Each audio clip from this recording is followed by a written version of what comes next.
Welcome to Homi English. हम लोग देखेंगे आज वॉइस चेंज को। This is one of the very important chapters of English grammar. और आज हम लोग इसमें बात करेंगे असर्टिव सेंटेंस जो बेसिक लेवल का होगा। बेसिक लेवल कहने का मतलब जिसमें सब्जेक्ट वर्ब और ऑब्जेक्ट मिलता है।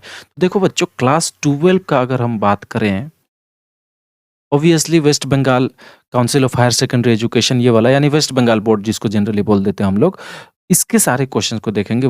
इसमें कोई ऑप्शन वाला नहीं, बल्कि बिल्कुल रिटन फॉर्म में जो रहता है लाइन बाय उसको देखेंगे। देखो क्लास को शुरू करते हैं। देखो, अब जिसमें भी सब्जेक्ट वर्ब और ऑब्जेक्ट रहता है एक्टिव में, तो हम पैसिव में उसको कैसे करेंगे, ये बेसिक लेवल है। तो उससे पहले आपको जानना पड़ेगा कि सब्जेक्ट वर्ब ऑब्जेक्ट को पहचानते कैसे है। How to find subject verb object in a sentence. किसी भी सेंटेंस में, किसी वाक्य में सब्जेक्ट को, वर्ब को और ऑब्जेक्ट को कैसे पहचानते हैं। उम्मीद करता हूं आप लोग इस चीज को तो जानते होंगे। जैसे कि वर्ब किसे कहते हैं, तो वर्ब कहने का मतलब क्रिया, यानी कि कोई भी काम हो रहा हो तो उसको वर्ब कहेंगे, एक्शन वर्ड को। और वो उस एक्शन को करने वाला जो होगा उसको सब्जेक्ट कहेंगे। देखो, सब्जेक्ट को पहचानने का साधारण तरीका है कि आप ना क्वेश्चन बनाओ हु से। जब हु से आप क्वेश्चन बनाओगे तो जो आंसर निकलेगा ना, वही आंसर सब्जेक्ट कहलाएगा। और जब आप क्वेश्चन बनाओगे हुम से, ठीक है, किसको से, तो उस वक्त जो क्वेश्चन बना के आंसर निकलेगा वो कहलाएगा ऑब्जेक्ट। उम्मीद है आप लोग इस बात को जानते होंगे। तो चलो क्लास को शुरू करते हैं। तो देखो, active voice and passive voice.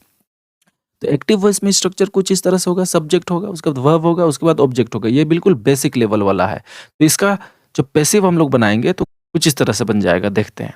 तो यहाँ पर देखो क्या हो रहा है, ये जो सब्जेक्ट है ना, ये सब्जेक्ट ऑब्जेक्ट बना है, इधर आया है कुछ इस तरह से, देखो, ठीक है। और ये जो ऑब्जेक्ट है वो पैसिव वॉइस का सब्जेक्ट बन गया है कुछ इस तरह से। और ये जो वर्ब है, वर्ब का चाहे यहाँ पर फर्स्ट फॉर्म रहे, सेकंड फॉर्म रहे, थर्ड फॉर्म रहे या फोर्थ फॉर्म रहे, 4 फॉर्म हो सकता है वर्ब का, कुछ भी फॉर्म रहे एक्टिव वॉइस में, लेकिन वो पैसिव में हमेशा वर्ब का थर्ड फॉर्म ही होगा, ये कंफर्म है, ठीक है। तो अगर हम लोग एक्टिव से पैसिव बनाने के अगर नियम को बात करें तो कुछ इस तरह से रूल हम बना सकते हैं। जैसे कि रूल नंबर 1 को देखो, एक्टिव वॉइस का सब्जेक्ट पैसिव में ऑब्जेक्ट बन जाता है, यानी इस केस का बात कर रहा है। एक्टिव वॉइस का सब्जेक्ट पैसिव में ऑब्जेक्ट बन जाता है, ठीक। और यहां से देखो, यहां से यहां तक एक्टिव वॉइस का ऑब्जेक्ट, यानी इसका बात कर रहा है, वो पैसिव में सब्जेक्ट बन जाता है, यानी कि ये देखो सब्जेक्ट बन गया, ठीक। ये रूल में इस बात को कहा। अब रूल 2 में देखो कौन सा बात कर रहा है, एक्टिव वॉइस का ऑब्जेक्ट के पहले बाय का प्रयोग होता है, नॉट ऑलवेज। यानी कि देखो, एक्टिव वॉइस का ऑब्जेक्ट कौन है, ये रहा, इसके ठीक पहले बाय का प्रयोग होगा, लेकिन हमेशा नहीं, साधारणतया बाय का प्रयोग होता है। अब कब बाय का प्रयोग नहीं होगा, हम लोग नेक्स्ट वीडियो में इस बात को जानेंगे। ज्यादातर 99% बाय का प्रयोग ही होता है। कुछ कुछ जगहों में दूसरे प्रीपोजिशन आते हैं, एट, इन, विथ, ऑन, इस तरह का अदर प्रीपोजिशन आते हैं। मैं दूसरे वीडियो में इसका बात करूंगा। अब रूल 3 को देखो, पैसिव वॉइस में हमेशा वर्ब का थर्ड फॉर्म होता है एवं वर्ब का थर्ड फॉर्म के पहले उचित हेल्पिंग वर्ब का प्रयोग होता है, यानी कि इसका बात कर रहा है। पैसिव वॉइस में वर्ब का हमेशा थर्ड फॉर्म होगा और थर्ड फॉर्म के ठीक पहले एक हेल्पिंग वर्ब का प्रयोग होगा। वो हेल्पिंग वर्ब कौन सा होगा, अभी हम लोग जानेंगे। रामबाण इलाज दूंगा उसका मैं, क्योंकि सबसे कठिन पार्ट वॉइस चेंज में यही होता है कि हेल्पिंग वर्ब आखिर कौन सा बिठाएं वर्ब के थर्ड फॉर्म के पहले। तो ये सारे रूल हो गया। अब जब भी हम लोग, चलो इसको थोड़ा मिटा लेते हैं। अब जब भी हम लोग सब्जेक्ट को ऑब्जेक्ट बनाएंगे और ऑब्जेक्ट को सब्जेक्ट बनाएंगे ना, तो कुछ प्रोनाउंस ऐसे हैं जो चेंज हो जाते हैं। तो उनका भी लिस्ट को आप लोग देख लो। देखिए यहाँ पर प्रोनाउन चेंज, यहाँ सब्जेक्ट और वो ऑब्जेक्ट में कुछ इस तरह हो जाएगा। जैसे कि अगर सब्जेक्ट में आई मिल रहा है, तो जब हम लोग उसको वॉइस चेंज करके ऑब्जेक्ट में डाल लेंगे ना, तब उस वक्त वो आई नहीं बल्कि मी हो जाएगा, वी अस हो जाएगा, यू का यू ही रहता है, ही हिम हो जाएगा, शी का हर होगा, दे का देम होगा और दाव का दी होगा। अब ये देखो, ये कुछ खास है, ये सभी आपको किताबों में नहीं मिलेंगे। ये दरअसल दाव, ये यू का ही आर्काइक यूज है, यानी कि ओल्ड इंग्लिश है, ठीक है। तो यू दाव, दाव के लिए यूज करते, यू के लिए दाव यूज करते हैं सब्जेक्ट के रूप में, और वही चीज ऑब्जेक्ट बनने से दी हो जाता है। ये मैंने क्यों रखा है, क्योंकि क्लास 12 का जो सोनेट 18 आप लोग पढ़ोगे ना, कविता, उसका जो पहला लाइन है, shall I compare thee to a summer's day, अगर उस सेंटेंस को वॉइस चेंज के लिए पूछा गया ना एग्जाम में, तो फिर आपको यही वाला काम आएगा, दाव को दी। मैं आपको इसी वीडियो में रखा हूँ प्रैक्टिस सेट का स्लाइड, उसमें आप लोग देख लेना, वो क्वेश्चन भी है। अब आगे हम लोग बात करते हैं, इसको अप्लाई करके देखते हैं। ये जो रूल्स हम लोगों ने लिखे हैं, इसको एक सेंटेंस में किस तरह से अप्लाई करेंगे। तो देखो, एक वाक्य लेते हैं, the hermit was digging the ground in front of his हट। जरा बता के देखो सेंटेंस को पढ़ के कि यह किस चैप्टर का है। एग्जैक्टली यह जार वाला चैप्टर का है, जो चैप्टर का नाम है क्लास 12 में है ना, एक प्रोज शॉर्ट स्टोरी 3 क्वेश्चंस नाम का, ठीक है। लियो टोल्स्टॉय द्वारा लिखा हुआ। तो यहाँ पर हमें पहले ये जो वाक्य मिला है, ये वाक्य किस फॉर्म में है, एक्टिव फॉर्म में है या पैसिव फॉर्म में है, कौन सा वॉइस है, ये पता करना होगा। तो देखो यहाँ पर हम लोगों ने क्या लिखा है, रूल में पैसिव वॉइस में, इधर गया, ये देखो रूल 3 में पैसिव वॉइस में वर्ब का हमेशा थर्ड फॉर्म होता है। यहाँ पर देखो वर्ब का चौथा फॉर्म है, फोर्थ फॉर्म है। तो ये तो कभी भी पैसिव हो ही नहीं सकता है, लेकिन हर थर्ड फॉर्म को भी पैसिव मत मान लेना। उम्मीद है आप लोग इतना तो जानते ही होंगे एक्टिव कौन है, पैसिव कौन है, पहचानने का। तो देखो हम लोग का सबसे पहला काम क्या होगा, इसको पहचानना। दिया हुआ सेंटेंस में सब्जेक्ट कौन है, उसके बाद वर्ब कौन है, उसके बाद ऑब्जेक्ट कौन है। ये अगर आप फाइंड आउट कर लेते हो ना, तो फिर इस तरह से आप लोग अप्लाई कर लेना। तो देखो यहाँ का ना सब्जेक्ट है दरअसल ये है दी हर्मिट, उसके बाद वर्ब तो हमने पता कर ही लिया है, और ऑब्जेक्ट है ये द ग्राउंड। तो जो ऑब्जेक्ट है, क्योंकि रूल 1 में क्या बोला है, देखो यहाँ से अगर पढ़ोगे, एक्टिव वॉइस का ऑब्जेक्ट पैसिव में सब्जेक्ट बनेगा, यानी कि ये जो द ग्राउंड है वो आएगा इधर में, है ना, कुछ इस तरह से ये हो जाएगा। जैसे यहाँ देखो द ग्राउंड हो गया, यानी कि हमने क्या किया, एक सेकेंड, तो हमने क्या किया, द ग्राउंड को सब्जेक्ट बना दिया हम लोगों ने, जो कि यहाँ का ऑब्जेक्ट था, यानी कि इस वाले रूल को हमने फॉलो कर लिया, ये वाला रूल फॉलो कर लिया। जो ऑब्जेक्ट है वो सब्जेक्ट हमने बना दिया। अब उसके बाद में यहाँ पर देखो इस रूल में लिखा है, वहीं पर 1 नंबर रूल में एक्टिव वॉइस का सब्जेक्ट पैसिव में ऑब्जेक्ट बनेगा, यानी कि ये जो सब्जेक्ट है द हर्मिट, ये पैसिव में आके कुछ ऑब्जेक्ट का जगह में आ जाएगा, और ऑब्जेक्ट की जगह थोड़ा आखिर तरफ रहता है, कम से कम वर्ब के तो बाद जरूर रहता है। तो अब हम लोग कितना जगह छोड़ेंगे, इसीलिए पहले हम क्या करेंगे, वर्ब को ही चेंज कर लेते हैं। तो वर्ब में देखो क्या रूल में लिखा है कि पैसिव में हमेशा वर्ब का थर्ड फॉर्म होगा, और वर्ब का थर्ड फॉर्म के आगे एक उचित हेल्पिंग वर्ब का प्रयोग करेंगे, यानी वाज डिगिंग के लिए हो जाएगा वाज बीइंग डग, कुछ इस तरह से। अब ये कैसे हो गया, इसका थोड़ा देर बाद में मैं बात करूंगा, इसके लिए रामबाण इलाज है मेरे पास। तो उसके बाद देखो यहाँ पर इन फ्रंट ऑफ हिज हट, ये वाला पार्ट को जैसे का तैसे उतार दीजिए यहाँ पर, इन फ्रंट ऑफ हिज हट। अब उसके बाद देखो यहाँ पर अब किसका सिर्फ बच गया है, कौन सा वर्ड, ये देखो द हर्मिट बचा है, जो कि एक्टिव वॉइस में सब्जेक्ट का काम कर रहा था। तो जो एक्टिव वॉइस में सब्जेक्ट होगा वो पैसिव में ऑब्जेक्ट बनेगा भाई, तो इसीलिए द हर्मिट आखिर में आ जाएगा, यहाँ पर ऑब्जेक्ट आ जाएगा द हर्मिट। और ऑब्जेक्ट लिखने से पहले बाय का प्रयोग होता है, हम लोगों ने रूल 2 में लिखा भी है। यहाँ पर देखो ऑब्जेक्ट के पहले बाय का प्रयोग हुआ है, हमेशा नहीं होगा ऐसा, लेकिन अभी जनरली होगा, मैं कब नहीं होगा बता दूंगा। तो यहाँ पर हम लिखेंगे बाय द हर्मिट, ये हो गया हमारा वॉइस चेंज। क्लियर। अच्छा, किसी किसी को एक और चीज यहाँ पर लग रहा होगा, क्या हम लोग इन फ्रंट ऑफ को लास्ट में नहीं लिख सकते हैं, ये वाला पार्ट को, क्योंकि सब्जेक्ट वर्ब और ऑब्जेक्ट तो इसी 3 शब्द में मिल गया हम लोगों को, शुरुआत का है। तो इन फ्रंट ऑफ हिज हट, ये तो एक्स्ट्रा इन्फॉर्मेशन देने का काम कर रहा है। तो क्या हम लोग ऐसा नहीं बना सकते हैं, बिल्कुल बनाया जा सकता है। देखो यहाँ पर क्या किया है, वर्ब लिखने के बाद में बाय द हर्मिट को लिख दिया, उसके बाद इन फ्रंट ऑफ हिज हट आखिर में लगा दिया। तो ये भी सही है, ये भी सही है। क्लियर, समझ में आ गया। अब मैं अभी बात करूंगा, अभी आपको सब्जेक्ट और ऑब्जेक्ट बनाना मैंने सिखाया, अब मैं बात करूंगा कि यहां पर देखो वाज डिगिंग वाज बीइंग डग कैसे हो गया।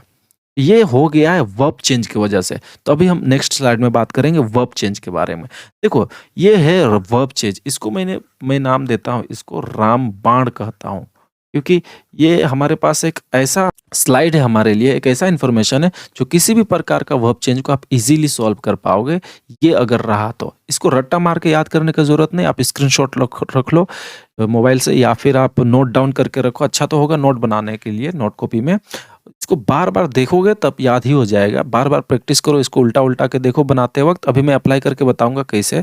जैसे कि यहाँ पर देखो एक्टिव वॉइस में अगर वर्ब का फर्स्ट फॉर्म मिलेगा, तो पैसिव वॉइस में वो हो जाएगा एम इज आर, 3 में से कोई एक हेल्पिंग वर्ब, और साथ में वर्ब का थर्ड फॉर्म हमेशा। तो देखो अगर साफ साफ देखोगे, जितना भी वर्ब है हमेशा वर्ब का थर्ड फॉर्म लगा है, देख रहे हो ना। पैसिव वॉइस में हमेशा वर्ब का थर्ड फॉर्म लगता है, रूल में था हमारा। और अगर एक्टिव वॉइस में वर्ब का सेकंड फॉर्म मिलता है, तो देखो वाज या वेयर हेल्पिंग वर्ब के रूप में यूज होगा और वर्ब का थर्ड फॉर्म लगेगा। और अगर हैव, हैज और वर्ब का थर्ड फॉर्म ऑलरेडी है एक्टिव वॉइस में, तो क्या लगेगा, हैव या हैज, उसके बाद एक नया वर्ड आएगा बिन, तब जाके वर्ब का थर्ड फॉर्म लगेगा। क्लियर।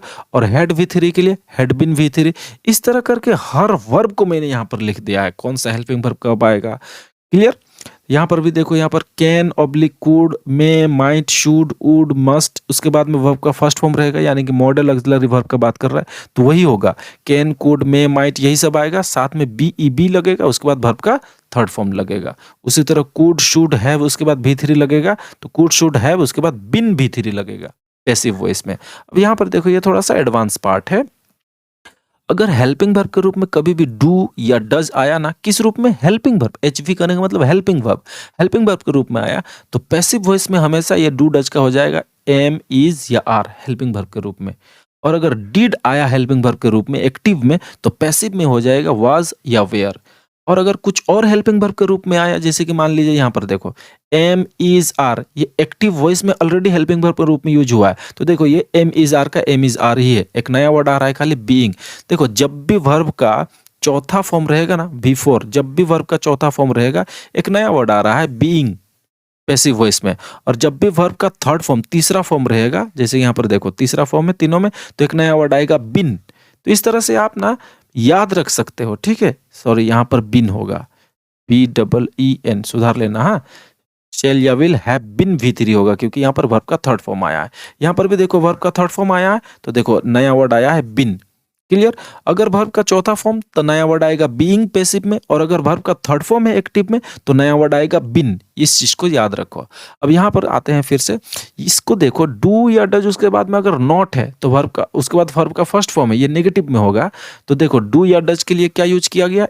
एम इज आर, जो कि मैंने ऊपर ही बताया, क्योंकि ये हेल्पिंग वर्ब है यहाँ पर, तो यहाँ पर हेल्पिंग वर्ब वही है। और नॉट तो नेगेटिव की वजह से आएगा ही, और वर्ब का फर्स्ट फॉर्म के लिए वर्ब का थर्ड फॉर्म तो हमेशा होगा। इसे पहले वाला रूल में सीखा है। उसी तरह देखो यहाँ पर डिड हेल्पिंग वर्ब के रूप में तो वाज वेयर हो गया, और नॉट V1 का नॉट V3। अब यहाँ पर देखो डू या डज, उसके बाद सब्जेक्ट, उसके बाद वर्ब का फर्स्ट फॉर्म, उसके बाद ऑब्जेक्ट, ये हेल्पिंग वर्ब, ये आ गया हेल्पिंग वर्ब से शुरुआत हुआ है और क्वेश्चन मार्क भी लगा है। इसका क्या मतलब हुआ? इसका मतलब ये हुआ कि ये एक इंट्रोगेटिव सेंटेंस का टाइप है और यह यस नो क्वेश्चन है। तो देखो डू डज का क्या हो गया? एमिजार हो गया, एमिजार हो गया। उसके बाद में सब्जेक्ट, वर्ब का थर्ड फॉर्म, उसके बाद बाय, उसके बाद ऑब्जेक्ट लगा। उसके बाद देखो यहाँ पर डिड, डिड लगने के बाद में देखो सब्जेक्ट, वर्ब का फर्स्ट फॉर्म और ऑब्जेक्ट, ये भी हेल्पिंग वर्ब से शुरू हुआ और लास्ट में क्वेश्चन मार्क लगा। इसका मतलब ये तो इंट्रोगेटिव सेंटेंस हुआ, क्वेश्चन सेंटेंस हुआ, और ये टाइप है इसका क्वेश्चन का, इसका टाइप हो गया यस नो क्वेश्चन। तो यस नो क्वेश्चन में देखो डिड हेल्पिंग वर्ब रहने से वाज वेयर हो जाएगा। और अगर WH से शुरू है, WH हु से अगर शुरू है तो हु हो जाएगा बाय हुम में, या फिर हु का हु भी हो सकता है और अंत में बाय लगेगा। इसका मैं नेक्स्ट वीडियो में डिटेल में बात करूंगा, आज वीडियो लंबा हो जाएगा। और अगर हुम रहेगा तो हुम का हु हो जाएगा ये पैसिव वॉइस में। तो इस तरह से हम लोग वॉइस चेंज करते हैं। और टू के बाद में वर्ब का फर्स्ट फॉर्म है तो ये हो जाएगा टू बी V3। ये मैं सारा कुछ बात करूंगा, एग्जाम्पल भी दूंगा। तो चलो हम लोग अब इसको अप्लाई करके देखते हैं। और जो क्वेश्चन लिया हूं ये सारे क्लास 12 का टेक्सचुअल ग्रामर होगा। तो देखो ये 2 क्वेश्चन है प्रैक्टिस के लिए। A man getting into the compartment stammered an apology. याद करो ये कौन सा सेंटेंस है, कहाँ, किस चैप्टर का है? Exactly the ayes have it chapter का है, जो क्लास 12 का पहला प्रोज है, यानी एक शॉर्ट स्टोरी है रस्किन बॉन्ड के द्वारा लिखा हुआ। तो सबसे पहला काम क्या है बेटा हम लोग को करना? सबसे पहला काम है हमारा सब्जेक्ट को ढूंढना। तो ये देखो एमेन ये सब्जेक्ट है, और इसी सब्जेक्ट का ये मोर इन्फॉर्मेशन दे रहा है यहाँ तक, गेटिंग इनटू द कंपार्टमेंट, तो ये भी सब्जेक्ट का ही हिस्सा हो जाता है यहाँ तक। उसके बाद ये देखो स्टैमर्ड एक वर्ब का सेकेंड फॉर्म है। उसके बाद एन एपोलॉजी यहाँ का ऑब्जेक्ट है। तो सबसे पहला काम क्या है याद करो, तो सबसे पहला काम है हमारा जो ऑब्जेक्ट होगा एक्टिव का वो सब्जेक्ट बन जाएगा पैसिव में, तो यानी एन एपोलॉजी पहले लिखा जाएगा कुछ इस तरह से। उसके बाद में सब्जेक्ट लिख दिया, सब्जेक्ट लिखने के बाद किसका काम है? वर्ब का काम है। तो वर्ब को देखो ये वर्ब का सेकंड फॉर्म है, तो याद करो वर्ब का सेकंड फॉर्म रहने से एक्टिव में पैसिव में क्या किया जाना चाहिए? तो देखो अगर वर्ब का सेकंड फॉर्म है एक्टिव में तो पैसिव में ये एक्टिव फॉर्म है और ये पैसिव फॉर्म है। पैसिव में होगा वाज या वेयर, उसके बाद वर्ब का थर्ड फॉर्म। तो यहाँ पर हम लिखेंगे, अब एन एपोलॉजी के साथ क्या फिट है? वाज फिट है, तो हम यहाँ पर वाज लिखेंगे और स्टैमर्ड वर्ब का थर्ड फॉर्म लगा देंगे। क्लियर? ये उसी में था, अभी जो मैंने रामबाण दिखाया ना वर्ब चेंज में, उसी में था ये। उसके बाद कुछ बचा है सेंटेंस में। हाँ ये देखो सब्जेक्ट को ऑब्जेक्ट बनाने के बारी आ गया, तो यहाँ पर हम ऑब्जेक्ट लिखेंगे, और ऑब्जेक्ट लिखने से पहले क्या लिखना पड़ेगा? बाय लिखना पड़ेगा। तो हम यहाँ पर लिखेंगे बाय अ मैन, और गेटिंग इनटू द कंपार्टमेंट ये सब्जेक्ट का ही एक्सटेंशन फॉर्म है, तो हम पूरे को यहाँ पर लिख देंगे by a man getting into the compartment. यानी कि आंसर हो जाएगा, क्वेश्चन को एक बार पढ़ते हैं, a man getting into the compartment stammered an apology, तो उसका आंसर हो जाएगा वॉइस चेंज पैसिव में, an apology was stammered by a man getting into the compartment. Clear? The ayes have it chapter से। अब नंबर 2 में आते हैं, she would place a banana leaf before me. यह स्ट्रॉन्ग रूट्स चैप्टर का जो कलाम द्वारा लिखा गया, अब्दुल कलाम साहब द्वारा लिखा हुआ। तो हमारा काम पहले क्या है? सबसे पहले सब्जेक्ट को ढूंढना, ये रहा सब्जेक्ट हमारा। उसके बाद देखो ये वर्ब है वुड V1, उसके बाद ए बनाना लीफ ये हमारा ऑब्जेक्ट है, वैसे ऑब्जेक्ट यहाँ ये भी है, डबल ऑब्जेक्ट है, तो हम किसी एक ऑब्जेक्ट को बना लेते हैं, मान लेते हैं। तो सबसे पहले हमारा आ जाएगा बनाना लीफ, पहले आ जाएगा कुछ इस तरह से बनाना लीफ। हमने क्या किया, इस ऑब्जेक्ट को सब्जेक्ट बना दिया, है ना। उसके बाद देखो वुड वर्ब का फर्स्ट फॉर्म प्लेस, तो वुड V1 रहने से क्या करना पड़ता है, एक्टिव में अगर वुड V1 मिल रहा है तो पैसिव में हमारा हो जाएगा वुड बी V3। तो हम यहाँ पर लिखेंगे verb change would be V3, कुछ इस तरह से, ये देखो। उसके बाद देखो क्या है, बिफोर मी, ये जो एक्स्ट्रा वर्ड है इसको लिख लेते हैं, तो बिफोर मी ये आ गया यहाँ पर, और बाय हर लास्ट में आ जाएगा। क्यों, क्योंकि देखो शी का प्रोनाउन चेंज में करेंगे, जब सब्जेक्ट को ऑब्जेक्ट बनाएंगे तो शी का हर हो जाएगा, मैंने प्रोनाउन चेंज किया था। और ऑब्जेक्ट लिखने से पहले हम बाय लगाएंगे, ये तो मैंने बोला था। हमेशा बाय नहीं लगेगा, लेकिन ऐसे केसेस में लगेगा। किसी नेक्स्ट वीडियो में बताऊंगा मैं बाय कब कब नहीं आता है, खास शब्दों में नहीं आता है, खास वर्ब में नहीं आता है वो। नेक्स्ट कुछ और क्वेश्चंस को प्रैक्टिस करते हैं। देखो, the humming insects don't disturb his rest, asleep in the valley जो पोएम पढ़ने को मिला है ना क्लास 12 में, वहीं का ये लाइन है। तो सबसे पहले हम क्या लिखेंगे, देखो हमिंग इंसेक्ट ये सब्जेक्ट है, डोंट डिस्टर्ब ये नेगेटिव वर्ब है, और हिज रेस्ट ऑब्जेक्ट है। तो हमारा शुरुआत क्या होगा, ऑब्जेक्ट को सब्जेक्ट बनाएंगे, यानी हिज रेस्ट आ गया। उसके बाद देखो डोंट डिस्टर्ब, तो डोंट डिस्टर्ब अगर एक्टिव वॉइस में रहेगा, यानी कि डोंट और डिस्टर्ब क्या है, वर्ब का फर्स्ट फॉर्म है, तो डू नॉट वर्ब का फर्स्ट फॉर्म। ये देखो डू नॉट, डोंट तो डू नॉट का ही शॉर्ट फॉर्म है ना, तो डू नॉट वर्ब का फर्स्ट फॉर्म रहने से क्या होगा, डू हेल्पिंग वर्ब के रूप में आया तो इज एम आर हो गया, एम इज आर या इज एम आर जो भी बोलिए। उसके बाद नॉट का नॉट, और वर्ब का फर्स्ट फॉर्म का वर्ब का थर्ड फॉर्म हो गया। यानी कि यहाँ पर क्या लिखेंगे, एम इज या आर, तीन में से कोई एक होगा यहाँ पर, उसके बाद में नॉट होगा, उसके बाद वर्ब का थर्ड फॉर्म होगा। अब हिज रेस्ट के साथ क्या फिट है, इज फिट है ना, तो यहाँ पर हो जाएगा इज नॉट V3, यानी कि इज नॉट डिस्टर्ब्ड, ये वर्ब का डिस्टर्ब का डिस्टर्ब्ड V3 बना दिए।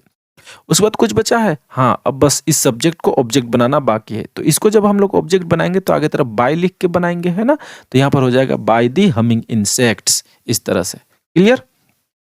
अब यहाँ आते हैं, she did not release him, फिर से वही हमारा ये ऑब्जेक्ट है, तो ऑब्जेक्ट को सब्जेक्ट बनाएंगे, तो हिम का जब हम लोग सब्जेक्ट बनाएंगे प्रोनाउन चेंज क्या हो जाएगा, ही हो जाएगा, तो हमने ही लिख दिया।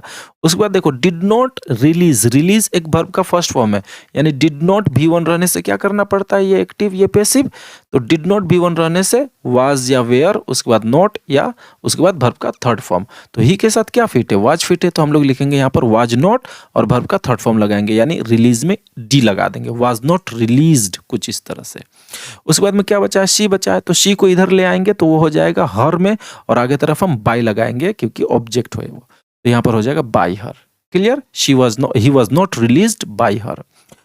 नेक्स्ट देखें, my aunt is meeting me there, ये भी देखो किस लाइन का, कहाँ का चैप्टर का है, ये द एग्जिबिट का है। बाय द वे किस चैप्टर का था, she did not release him, ये 4 नंबर क्वेश्चन, ये था थैंक यू मैम चैप्टर का। तो अब इसमें आते हैं, तो ये है हमारा माई आंट सब्जेक्ट है, इज मीटिंग वर्ब पार्ट है, और मी ऑब्जेक्ट है, और देयर एक एक्स्ट्रा इन्फॉर्मेशन दे रहा है बस। तो ये तीनों चीज हमारे पास है, तो मी को इधर ले आएंगे तो हो जाएगा हमारा प्रोनाउन चेंज के हिसाब से आई में बदली।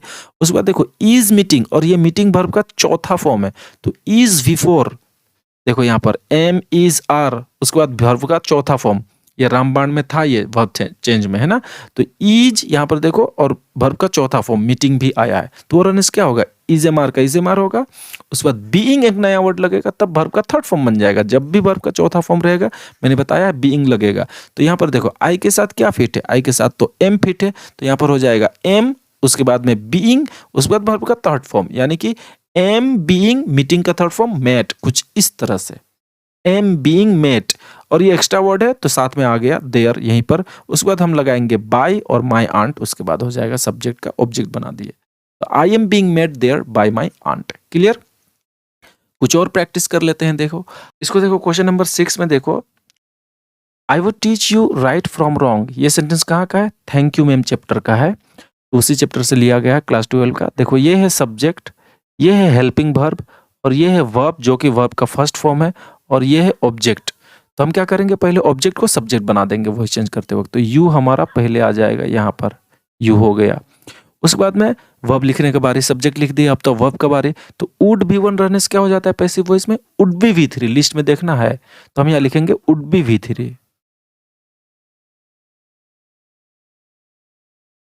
ये हमने लिखा, टीच का वर्ब का थर्ड फॉर्म हो जाएगा टीच का टॉट। उसके बाद हम क्या लिखेंगे, जो एक्स्ट्रा वर्ड बच गया है, देखो यहाँ से right from wrong extra word है, तो हम इसको यहाँ पर लिख देते हैं। उसके बाद में हम क्या करेंगे, सब्जेक्ट जो है यहाँ का आई, उसको ऑब्जेक्ट बना देंगे और आगे तरफ हम बाय लिखेंगे। तो आई का हो जाएगा हमारा, जब ऑब्जेक्ट बनाएंगे तो वो हो जाएगा मी। ये हमारा आंसर हो जाएगा। I would teach you right from wrong का हो जाएगा you would be taught right from wrong by me. हाँ, एक काम और कर सकते हैं, यहाँ जो बाय मी है ना, इसको हम यहाँ पर भी लिख सकते हैं, इस जगह में भी लिखा जा सकता है कुछ इस तरह से, you would be taught by me right from wrong, ये भी सही है। अब देखते हैं क्वेश्चन नंबर 7 को। आई लव द हिल्स, बहुत छोटा सा क्वेश्चन है। ये है सब्जेक्ट, लव वर्ब का first form, the hills object है, तीनों चीज मिल गया। और ये दी आइज हैव इट चैप्टर का है, जो फर्स्ट प्रोज है, शॉर्ट स्टोरी, रस्किन बॉन्ड के द्वारा लिखा हुआ। आई लव द हिल्स, तो इसका बन जाएगा, देखो ऑब्जेक्ट टू सब्जेक्ट बनाएंगे तो द हिल्स यहाँ आ जाएगा, ये हमने लिखा, सब्जेक्ट लिख दिया। अब वर्ब लिखने की बारी है, सब्जेक्ट के बाद तो वर्ब आएगा। वर्ब का फर्स्ट फॉर्म है, इसका मतलब इजेमार V3 होगा। हिल्स के साथ क्या फिट है, इजेमार वर्ब में से, हेल्पिंग वर्ब में से आर, तो हमने आर लिखा। उसके बाद वर्ब का थर्ड फॉर्म, लव का थर्ड फॉर्म लव्ड, ये हमने लिखा। उसके बाद हम बाय लगाएंगे और आई का सब्जेक्ट जो है मी हो जाएगा, कुछ इस तरह से। तो the I love the hills का हो जाएगा the hills are loved by me, correct. देखो अगला, देखो ये क्वेश्चन नंबर 8 वेरी इंपॉर्टेंट है। Shall I compare thee to a summer's day, ये है सोनेट 18 जो हमको पोएम मिला है ना पढ़ने को, वहाँ का पहला लाइन है और उस पोएम का नाम भी है shall I compare thee to a summer's day. तो इसको हम बनाएंगे, तो ध्यान से देखो, ये क्वेश्चन मार्क है। क्वेश्चन मार्क कहने का मतलब ये एक इंटेरोगेटिव सेंटेंस हुआ और शेल से शुरू है। तो शेल क्या है, शेल तो एक हेल्पिंग वर्ब है ना। तो हेल्पिंग वर्ब से जब भी कोई इंटेरोगेटिव शुरू होगा तो हो जाएगा यस नो क्वेश्चन। तो यस नो क्वेश्चन को वॉइस चेंज बनाएंगे तो वो यस नो क्वेश्चन ही रह जाएगा, क्योंकि उसका सेंटेंस का टाइप चेंज नहीं कर सकते हम लोग। असर्टिव है तो असर्टिव रहेगा, यस नो है तो यस नो रहेगा, WH है तो WH रहेगा। तो शेल तो हेल्पिंग वर्ब है। उसके बाद आई यहाँ पर सब्जेक्ट है, कंपेयर यहाँ पर वर्ब का फर्स्ट फॉर्म है और दी यहाँ पर ऑब्जेक्ट है। टू ए समर्स डे, तो ए समर्स डे भी ऑब्जेक्ट है, डायरेक्ट ऑब्जेक्ट। तो हमने दी को मान लिया, तो अब दूसरे को ऑब्जेक्ट मानने का जरूरत नहीं। तो हम क्या करेंगे, ऑब्जेक्ट को सब्जेक्ट बनाएंगे, लेकिन उससे पहले हम शेल का काम करना पड़ेगा, क्योंकि इसको क्वेश्चन बनाना है, यस नो क्वेश्चन में रखना है। तो शेल एक जोड़ा में रहता है, जुड़वा भाई है उसका विल। तो यहाँ पर आ जाएगा हमारा पहले विल। क्यों विल आया अभी आप समझ जाओगे। विल लिखेंगे तब हम सब्जेक्ट को लिखेंगे, तो दी है, तो दी का क्या होगा, याद करो, जब हम लोग दी को लिखेंगे, ठीक है, ऑब्जेक्ट के फॉर्म में, तो सब्जेक्ट के फॉर्म में क्या हो जाएगा, ये बन जाएगा दाव। मैंने लिस्ट में बताया था, ये बात सभी कोई नहीं जानते, इनफैक्ट यूज भी नहीं करते। कई सारे बुक्स में तो अगर इसी सेंटेंस का वॉइस चेंज में दी ही लिख दिया गया है, वॉइस चेंज करके, नहीं, दाव लिखना पड़ेगा, ये सब्जेक्टिव फॉर्म है ना। तो यहाँ पर हम लिखेंगे दाव, ये हो गया। तो इसीलिए यहाँ पर विल लिखा गया, क्योंकि आई के साथ सेल फिट है, लेकिन दाव के साथ तो विल फिट है ना। अब यहाँ पर हम लिखेंगे वर्ब का फर्स्ट फॉर्म का, वर्ब का थर्ड फॉर्म, लेकिन उसको लिखने से पहले हम लगाएंगे BEB, लिस्ट में है यहाँ पर ऑक्सिलरी हेल्पिंग वर्ब है मॉडल वाला, तो बी लगेगा यहाँ पर। उसके बाद हम वर्ब का थर्ड फॉर्म लिखेंगे कंपेयर्ड, लिख दिए। उसके बाद हम लगाएंगे टू अ समर्स डे। अब हम लिखेंगे आई का ऑब्जेक्ट लगा देंगे मी और आगे तरफ हम बाय लिखेंगे, तो यानी कि बाय में, और लास्ट में क्वेश्चन मार्क लगाना मत भूलना। तो हमारा आंसर हो जाएगा will thou be compare to a summer's day by me. कई बार किताबों में इस दाउ के जगह दी लिखा गया है, जो कि गलत है, दाउ ही सही है, ठीक। अब आगे देखते हैं क्वेश्चन नंबर 9 को। Do you need somebody to go to the store, ये भी क्वेश्चन मार्क लगा है और डू से शुरू है, यानी हेल्पिंग वर्ब से शुरू है। ये डू तो क्या है, एक हेल्पिंग वर्ब है ना, यानी कि ये भी यस नो क्वेश्चन है। तो अगर डू हेल्पिंग वर्ब होता है तो is am are helping verb में चेंज हो जाता है, वो पैसिव वॉइस बनते वक्त। तो यहाँ पर हम लिखेंगे इज एम या आर, अब तीन में से कोई एक लिखना होगा। अब अंधाधुन हम नहीं लिख सकते, वो डिपेंड करेगा उसके बाद आने वाला सब्जेक्ट पर। तो हम ना सब्जेक्ट को ही पहले लिखेंगे, और पैसिव में सब्जेक्ट कौन बनेगा, जो एक्टिव का ऑब्जेक्ट रहेगा। तो ये है एक्टिव का ऑब्जेक्ट, तो यहाँ पर हम लिखेंगे समबडी। हमने क्या लिखा, सब्जेक्ट लिखा।